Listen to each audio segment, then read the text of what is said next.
পশ্চিম জার্মানির ডুইসেলডর্ফে তৈরি পোশাক শিল্প মেলা এশিয়া অ্যাপারেল এক্সপোতে বাংলাদেশের 20টি তৈরি পোশাক শিল্প প্রতিষ্ঠান অংশ নিতে যাচ্ছে। এই মুহূর্তে সেখানে আছেন সহকর্মী বিটু বড়ুয়া। যাচ্ছি তার কাছে। বিটু, আপনি ঠিক কথাই ধরেছেন। আসলে পশ্চিম জার্মানির ডুসেলডর্ফে অনুষ্ঠিত হচ্ছে প্রথমবারের মতো। কারণ এর আগের বার বার্লিনে হয়েছে, সেটি হচ্ছে এশিয়া অ্যাপারেল এক্সপো। এই অ্যাপারেলটি আসলে বাংলাদেশী যেসব প্রতিষ্ঠান রয়েছে, বিশেষ করে বিশ্ববাজার ধরবার জন্য তৈরি পোশাক শিল্পের নিট, ডাইং যাই বলি না কেন, সেসব তৈরি পোশাক শিল্পের উন্নতির জন্য এবং বাংলাদেশের যে পণ্য সেটি বিশ্ববাজারে ছড়িয়ে দেওয়ার জন্য বার্লিনের অর্থাৎ জার্মানির যে এশিয়া অ্যাপারেল এক্সপো ছিল, সেটি এখন ডুসেলডর্ফে অর্থাৎ ডুসেলডর্ফ সেই আগে থেকেই পশ্চিম জার্মানির অঙ্গরাজ্য নর্থ ওয়েস্টফালেনের রাজধানী, এবং এখানেই হচ্ছে বিশ্ববাজার নতুন করে তৈরি করবার একটি প্রয়াস কিন্তু চেষ্টা করা হয়েছে এবারে। এবং সেখানে বাংলাদেশের যে দূতাবাস রয়েছে, অর্থাৎ বার্লিনের বাংলাদেশ দূতাবাস, এই দূতাবাসটি কিন্তু এখানে সার্বিক সহযোগিতা করেছে। আমি এখন সরাসরি কথা বলছি বার্লিনের বাংলাদেশ দূতাবাসের কমার্শিয়াল কাউন্সিলর মিস্টার রাব্বির সাথে।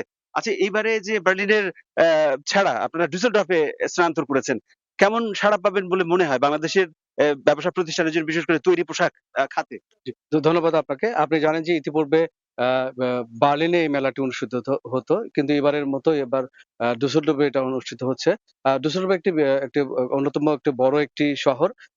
আয়োজক কর্তৃপক্ষ এটা করছে, এবং আমি এখানে এসে আমাদের যারা অংশগ্রহণ করে, যারা এক্সিবিটর যারা আছেন, তাদের সাথে এখানে কথা বলছি। তারা বেশ কিন্তু ভালো সাড়া পাচ্ছেন।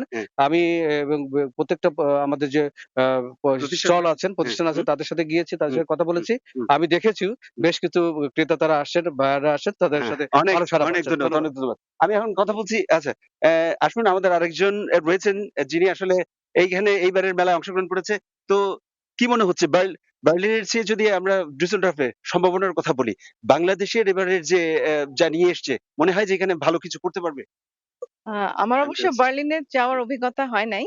আমি তেমন ১ম আমরা এসেছি। জি। তবে আমরা এখানে আসলে একটু ভিন্ন ধরনের জিনিস নিয়ে এসেছি। আমরা বাংলাদেশের ফ্রেন্ডশিপ কালার্স অফ দ্য চর বাংলাদেশের ১ম স্লো ফ্যাশন ব্র্যান্ড। আর এখানে যারা এসেছেন মূলত সবাই ফাস্ট ফ্যাশন।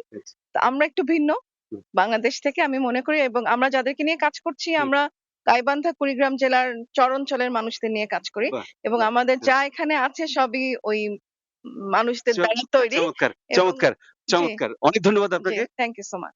আসলে আমরা ঠিক যেমনটা শুনছিলাম, গাইবান্ধা রংপুর অঞ্চলের যে যে পিছিয়ে পড়া মানুষ এবং পিছিয়ে পড়া যে শিল্প রয়েছে, সেটিকেই তুলে ধরবার জন্য এবার ডুসেলডর্ফে কয়েকটা প্রতিষ্ঠান এসছে বলছিলেন আমাদের যেখানে প্রতিষ্ঠানের একজন একজন সহকর্মী। তো এই ছিল আমার কাছে জার্মানির ডুসেলডর্ফের যে এশিয়া অ্যাপারেল এক্সপো হচ্ছে তার সর্বশেষ।